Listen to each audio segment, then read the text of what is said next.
But ఇప్పుడు లేదన్నా 3 ఏళ్ళు లాక్. లాక్ అంటే గుర్తొచ్చింది, లిప్ లాక్. సక్సెస్ఫుల్ హీరోలు అందరూ బలవంతంగా దర్శకుల చేత స్క్రిప్ట్ లోనే లిప్ లాక్ పెట్టించుకుంటున్నారు. సో మీరు ఈ సినిమాలో కూడా లిప్ లాక్ ఒకసారి కాదు, ఓ హీరో పాయింట్ ఆఫ్ లో ఒకసారి, అలాగే హీరోయిన్ పాయింట్ ఆఫ్ లో ఒకసారి, 2 సార్లు టేస్ట్ చూశారు మీరు. మీ మిస్సెస్ ఏమన్నా సినిమా?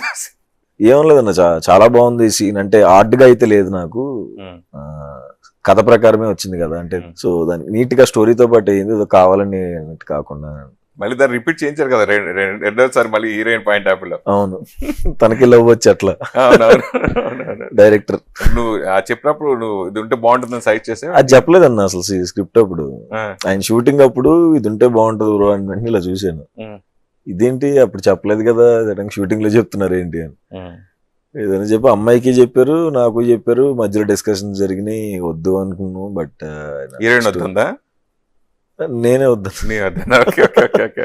నాకెందుకు ఇప్పుడు ఇవన్నీ, కావాలంటే వెనకాల నుంచి చేయటం ఏదో చేస్తారు కదా, అలా చేయండి అంటే ఓకే అన్నాడు. బట్ అక్కడికి వెళ్ళిన తర్వాత మాత్రం ఒక్కసారి ఆలోచించండి అని చెప్పి చేసి, సరే అండి అందరం ఓకే డన్ చేయొచ్చు అనుకుని చేసాం. కొన్ని సినిమాలకి వర్క్ షాప్ చేస్తూ ఉంటారు పెద్ద సినిమాలకి, అలాగే ఈ సినిమా కూడా వర్క్ షాప్ చేశారా? నేను నా ప్రతి సినిమాకి వర్క్ షాప్ చేస్తానన్న. ఎందుకంటే దానివల్ల ఏం బెనిఫిట్ ఏంటి అంటే, నాకు సెట్లోకి వెళ్ళిన తర్వాత, అంటే నాకు పర్సనల్గా సెట్లోకి వెళ్ళిన తర్వాత ఎక్కడ దాకా చేయొచ్చు, అది ఎక్కడ దాకా చేయొచ్చు అనే ఒక క్లారిటీ లేకపోతే నేను చేయలేను అన్న. ఓకే, నాకు సెట్ అంటే ఆ క్యారెక్టర్ బిహేవియర్ ఏంటి అని నాకు అర్థం అవ్వాలి, ఏ లైన్ దాకా టచ్ అవ్వాలి, ఏ లైన్ దాకా టచ్ అవ్వకూడదు, అసలు ఈ క్యారెక్టర్ ఎంతవరకు బిహేవ్ చేయొచ్చు, ఎంతవరకు బిహేవ్ చేయకూడదు, ఆ కథకాడు ఎంతవరకు చేయాలి.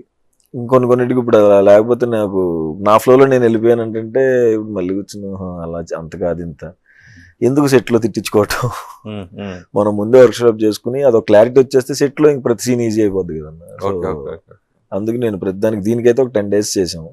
ఓకే, వర్క్షాప్ ప్రాపర్గా చేసి ఓకే ఇది ఎట్లా బిహేవ్ చేయాలి వీడు, ఓకే రైట్, క్యారెక్టర్ పరకా ప్రవేశం చేసేలా అంతే అన్న ముందే. అంతే, దీనికంటే దానివల్ల బడ్జెట్ ఇవన్నీ కొంచెం నెంబర్ ఆఫ్ డేస్ ఇవన్నీ కూడా షూటింగ్ ముందే కదా. అవును అవును, 10 days వీళ్ళు ఎలాగో స్క్రిప్ట్ వర్క్లు దాని చేంజెస్ అవి జరుగుతూ ఉంటాయి కదా, ఆ టైంలోనే నేను డైరెక్టర్ కూర్చొని చేస్తాను. దానికి అసలు బడ్జెట్ నీకున్న బిజీ టైంలో డేస్ అంటే సినిమాకే అన్న ఇంకా అంతే. ఓకే, ఆ సినిమా టైంకి ఆ సినిమా కేటాయించబోతే ఇప్పుడు బిజీ తగ్గిపోద్ది కదా. అవును అవును, వర్కౌట్ అవ్వకపోతే. అవును, ఇది రేపు ఎంత రేంజ్ సక్సెస్ అవుతుంది, ఎన్ని కోట్లు కలెక్ట్ చేస్తుంది అని పక్కన పెడితే, నీ క్యారెక్టర్ వరకు యాజ్ ఏ FM RJగా సో అద్భుతంగా చేసేవారు, మంచి రెస్పాన్స్ వచ్చింది.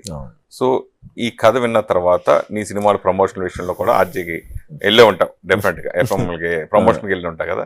సో అప్పుడే ఆ పాయింట్ ఆఫ్ లో నువ్వు ఆలోచించి ఓ ఇలా చేయాలి, ఇలా చేయాలి, ఇక్కడ నాకు ఆ క్యారెక్టర్ వచ్చినప్పుడు ఇలా చేయాలని అట్లా ముందుగానే ఊహించుకు చేసుకున్నారు సందర్భంలో అనిపించి? నేను యాక్చువల్గా RJకి సెలెక్ట్ అయినా విజయవాడలో. ఇప్పుడు 2014 ఆ టైంలో 15 ముందు. అప్పుడు RJకి చేద్దామనే ఉండేది. సో ఐడియా ఉందన్న నాకు ఎట్లా చేయాలి ఏంటి అని. బట్ కొంచెం గ్యాప్ వచ్చింది కదా. సో మన 98.3 వాళ్ళతో కొంతమంది ఫ్రెండ్స్ ఉన్నారు RJs. శరణ్ అనే ఉన్నాడు అనమాట మనోడు RJ. సో తనతో కూర్చుని నేను డైరెక్టర్ వాళ్ళ ఆఫీస్కి వెళ్ళి, సో తనతో రోజంతా ఉండి ఒక 2 days 3 days తనతో ట్రావెల్ అయ్యి ఏం చేద్దాం, ఎట్లా చెప్పాలి, ఓ హైలో కొంచెం యాక్టివ్గా చెప్పాలి కదా, సో ఎట్లా మాట్లాడవచ్చు ఏంటి అని చెప్పి మళ్ళీ ఒకసారి అంతా రివైజ్ చేసుకుని చేసాము.